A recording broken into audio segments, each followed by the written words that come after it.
કલ્યાણકના દિવસે સપ્તધારા જૈન મહિલા મંડળે રથયાત્રાની અંદર શાસન ધ્વજ ફરકાવી જૈન શાસનનો જય જયકાર કરાવ્યો હતો. તો મહાવીર જન્મ કલ્યાણકની ઉજવણી અહીંયા પ્રસૂતિ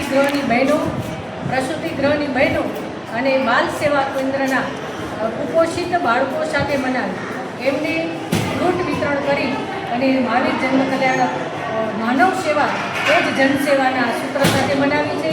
આમાં સપ્તધારાની બહેનો પારુલબેન, રોશનીબેન, ચેતનાબેન, શોભાબેન વગેરે બહેનો ખૂબ જ સારો સહયોગ આપ્યો છે અને આ માટે દાતાશ્રી ભારતીબેન સતીશભાઈ શાહ એમનો જેટલો આભાર માનીએ એટલો ઓછો છે, કેમ કે એમના દાનથી જ આજે અમે આવા સેવાના કાર્યો કરી શક્યા છીએ. કૂતરાને રોટલા આપશું, ગાયોને ઘાસ અને પંખીને ચણ પણ આપવાના છે. આ રીતે નાનામાં નાના જીવની સેવા કરી અને મહાવીર ભગવાનનો જન્મ કલ્યાણક ઉજવશું. જય જીનેન્દ્ર. જય જીનેન્દ્ર.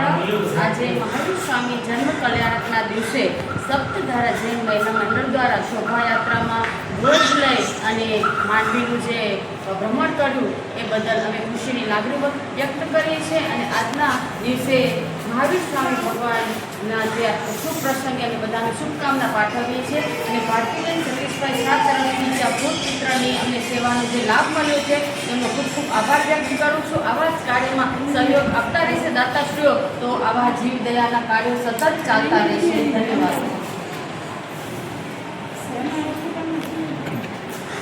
જય જીનેન્દ્ર. હું ડૉક્ટર પારુલબેન સપ્તધારા જૈન મહિલા મંડળમાં ખજાનચી તરીકે રહ્યો છું.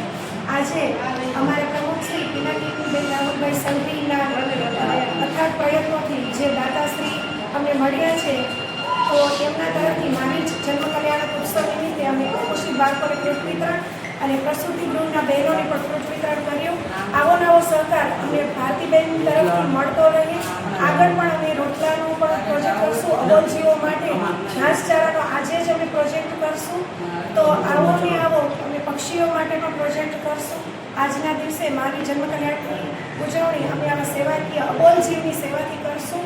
તો આના માટે અમે દાતાશ્રી બેનનો અમે ખૂબ ખૂબ આભાર માનીએ છીએ અને આગળ પણ અમને દાતાશ્રીનો સહયોગ મળશે તો અમારું ગ્રુપ અમે હંમેશા આવા નવા પ્રોજેક્ટ કરતા રહેશું. અસ્તુ. જય જીનેન્દ્ર.